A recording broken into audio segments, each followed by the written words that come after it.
Hey Chemistry, Mrs. KJ here, going over Lesson 1.14, Review Liquids and Solids. Review concepts presented in the lessons, some properties of liquids, and some properties of solids. In liquids and solids, intermolecular forces play a more important role than they do in gases. Because remember, gases are more spread out, they have space in between them, so the molecules don't interact with each other. Therefore, we say they have a low intermolecular force.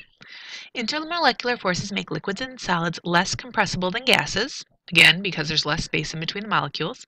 They give them definite volume, meaning the liquid can't spread out into the whole room. If you have 1 gallon of a liquid, it stays 1 gallon no matter where you put it, and give solid definite shapes. These forces also help determine the boiling points and melting points of these substances. Goals for the lesson, again, you can log in and get the student guide if you'd like. Describe the atomic or molecular structures of liquids and solids. In terms of intermolecular forces, explain why atoms and molecules in a liquid move in random patterns. Contrast the intermolecular forces of atoms and molecules in a liquid with those of a solid. Give an example of crystalline solids, describe their properties and bonding patterns. So again, you can log in and download the student guide if you'd like to fill it out as we go along.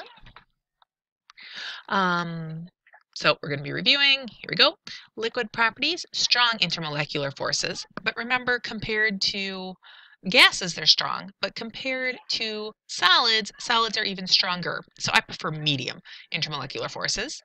Liquids properties are viscous, that means how thick they are. So a viscous fluid would be what? Maybe you said motor oil or molasses or honey. Liquids are slightly compressible, and liquids flow or are fluid. Liquids have volume but no definite shape. The strength of intermolecular forces compared to kinetic energy determines the phase of a substance.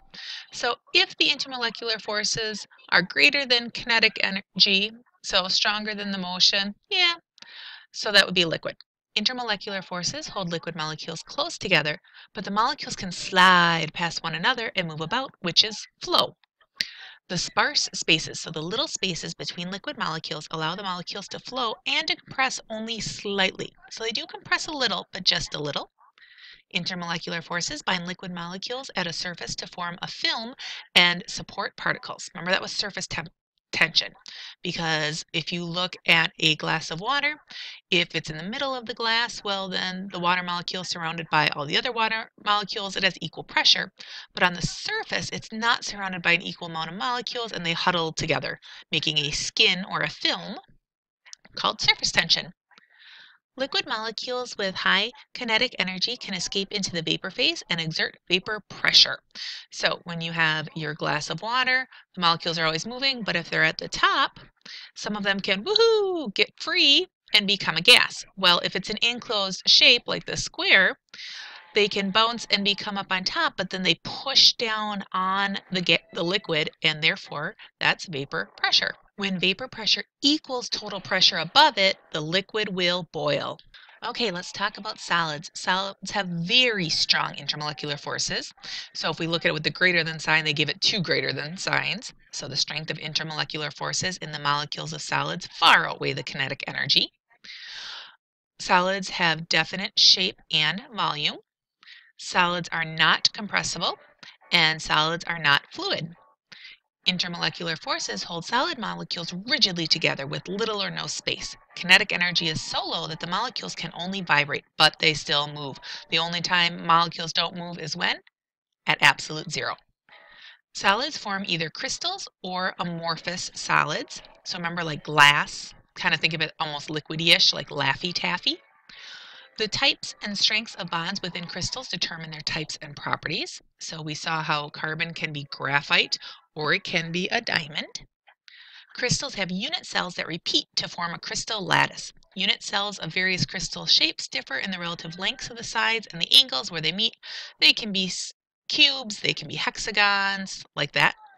Crystals of the same solid may have allotropes, different forms with different properties. So again, allotropes specifically talking like carbon becoming diamonds or carbon becoming graphite. So same substance, carbon, 2 different things, but instead of things, we call them allotropes with different properties. All right, let's look at our problem book. Some properties of liquid. Forces can explain many of the differences in the properties of liquids and solids. So objective, explain how the properties of liquids depend on intermolecular forces, and contrast the intermolecular forces of liquids with those of solids. Liquids have a definite volume but no definite shape. In other words, a liquid takes the shape of its container. It cannot shrink or expand to completely fill its container. These properties differentiate liquids from solids and gases. The unique properties of liquids are the result of intermolecular forces, the attractions and repulsions that occur between atoms or molecules in a liquid. The particles Now, okay, I want to stop because atoms, it's fine if they're all atoms. Like if you have liquid mercury, all the atoms are Hg or mercury. But the reason I've been stressing molecules is because if you have a molecule like H2O, we're not talking about the H's interacting with the oxygen. Then it's a molecule, you have to keep it as one thing. But if you had liquid oxygen, then it would be in between the atoms. The particles in the liquids have more energy than those in the solids, so liquid particles can move around more. These motions of particles in a liquid overcome some of the intermolecular attractions that make solids rigid, which is why liquids remain fluid. However, some intermolecular attractions do remain and pull liquid molecules together, so liquids aren't quite as free-moving as gases. Intermolecular forces also explain some other properties of liquids. Remember that the higher the molar mass of a substance, the larger the intermolecular attractions are, because there's more surface area to touch and to be attracted or repulsed by. Therefore, liquids with higher molar masses tend to be more viscous or resistant to flow. They're thicker. Liquids with higher molar masses also tend to have higher boiling points because more energy is needed to overcome the high intermolecular forces and allow the liquids to become gases. And if you think about that, that really makes sense because if you have a very thick liquid, it has to get thin and warmed up before it can turn into a gas. Contrast intermolecular forces in solids and liquids. Acetic acid, CH3COOH, which is the acid in vinegar, has a freezing point of 17 degrees Celsius. In terms of intermolecular forces, explain what happens to the acetic acid molecules as liquid acetic acid freezes and becomes solid. So, hit pause, think about it, get your answer. Solution. Molecules in liquids have more energy than those in solids, so liquid molecules move around more. These motions overcome some of the intermolecular attractions that make solids rigid, so liquids remain fluid. The opposite is true for solids. Solve. When acetic acid freezes and becomes solid, its molecules lose energy, right? Think about that. When you slow down, right, and the solids have less energy because the molecules are going slower, they're just vibrating and moving more slowly. These slower movements allow the molecules to come in closer contact with each other, and the intermolecular forces, the attractions, pull the molecules into rigid structure. It's like, oh, they're just sitting around. It's like, oh, you're positive, you're negative. Oh, well, we're just sitting here. Oh, look at that. They have the time and the physical space being closer that they can be attracted. When all the molecules are locked into specific positions, the liquid becomes completely solid. Remember, intermolecular forces in liquids. Molecules in liquids move around more than those in solids, overcoming some of the intermolecular attractions that lock solids into rigid shapes. The greater the molar mass the substance is, the stronger the intermolecular attractions are. This means that liquids with high molar masses, so they're heavy, they're big, generally have higher boiling points. Well, think about it. If they're bigger, you have to move around more. You have to have more going on. And viscosities than liquids with lower molar masses. So again, the bigger the molecules are, the thicker they are, the more surface area, the more they are going to interact. Tip, remember that you can use the periodic table to calculate the molar mass of a substance. Use molecular weights to predict properties. The molar mass of liquid bromine, Br2, so 2 atoms of bromine bonded together, is almost 5 times greater than that of liquid nitrogen, N2, 2 atoms of nitrogen. According to this information, which liquid is likely to be more viscous? So hit pause, get your answer.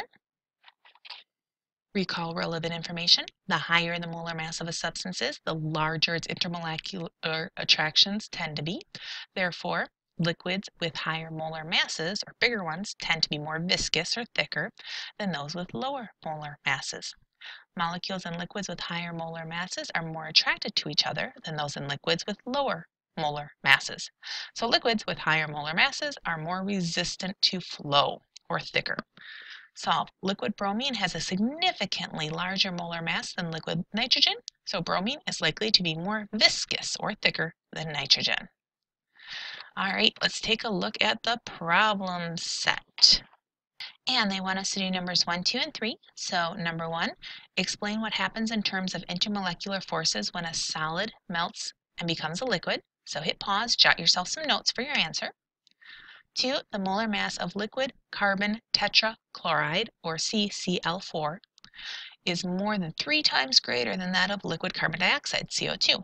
Which liquid is probably more viscous? Explain your answer. Again, jot a few notes so you have your answer when we get to them. Hit pause. 3, explain what happens in terms of intermolecular forces when a liquid boils and becomes a gas. Again, hit pause, get your answers. And let's check out the answer key.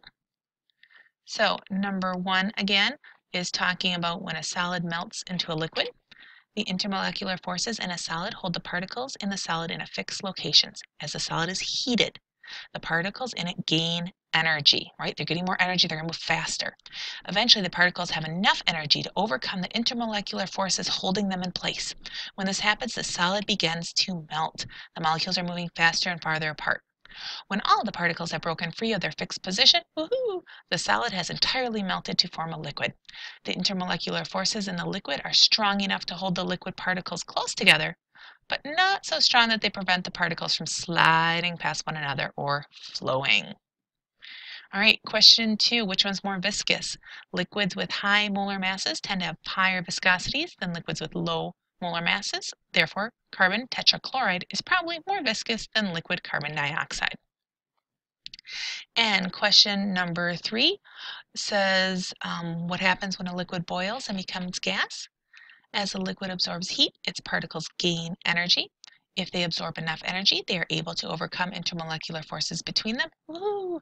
When this occurs, the liquid begins to vaporize and become a gas. So if you would like to look at the rest of the problems and hit pause, and then I'll show the rest of the answer key.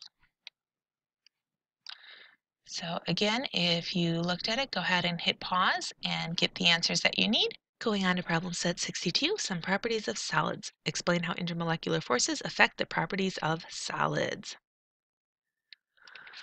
The forces between the particles in solids explain many of the unique properties of solids. Unlike liquids, solids are rigid and have a definite shape. The rigidity of solids is due primarily to the forces between the particles in the solid. The particles in a solid have less energy than those in a liquid, and way less than those in a gas. As a result, the forces between the particles hold the particles in fixed positions. The particles cannot slide past one another, so they cannot flow, or the solid's shape remains fixed.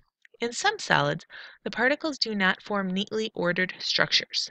These solids are known as amorphous. Remember, they morph or change solids. However, in most solids, the particles are arranged in specific repeating patterns. These solids are known as crystalline solids because their particles form crystals. The patterns that the particles form determines the shape of the crystals. The nature of the substance and the bonds between and within its particles determine many of the properties of the solid, such as its melting point and hardness. All right.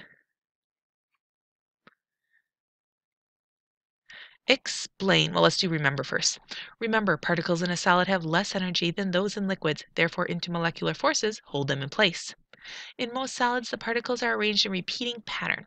The particles vibrate slightly in place, but they do not move around. Yes, they're moving. They just don't like go from up here to over here to down here. I mean, it just stays where it's at and vibrates. In amorphous solids, the particles are arranged in a random way. Glass and asphalt pavement are examples of amorphous solids. These illustrations show the crystal shapes of two common minerals, halite, NaCl, and calcite, CaCO3. Both of these substances are ionic compounds. What do the shapes of the crystals tell you about the arrangements of ions in the crystals? Hit pause, get your answer. If you're feeling like, wow, I have no idea, at least jot a few things down that you know that might be part of the answer. So hit pause. And the answer is, ionic compounds are made of positive and negative ions held together by ionic bonds. Remember, a positive metal, a negative nonmetal. The positive and negative ions are arranged in a regular repeating pattern. This pattern results in the formation of a crystal. The pattern formed by the ions in a crystal determines the shape of the crystal. Because the two crystals have different shapes, the ions in the crystals must be arranged differently.